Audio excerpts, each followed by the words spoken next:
மக்களால் கேப்டன் என்று அழைக்கப்படும் விஜயகாந்த் விஜயராஜ் 1052 ஆகஸ்ட் 25 மதுரையில் பிறந்தார். இவர் தமிழ் சினிமாவின் முன்னணி நடிகராகவும் DMTK கட்சியின் நிறுவனராகவும் விளங்கினார்.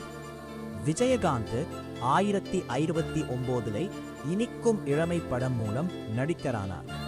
சட்டம் ஒரு இருட்டரை படம் இவருக்கு பெரிய வெற்றியை தந்தது. ஒரே ஆண்டில் 18 படங்களில் நடித்து சாதனை படைத்தார்.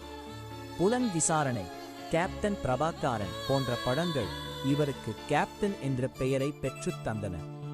2005 தேசிய முற்போக்கு திராவிட கழகம் DMDK கட்சியை தொடங்கினார். 2011 தேர்தலில் எதிர்க்கட்சி தலைவராக பதவி வகித்தார். எளிமையான மற்றும் உதவிகரமான குணத்தால் மக்கள் மத்தியில் நீங்கா இடம் பிடித்தார்.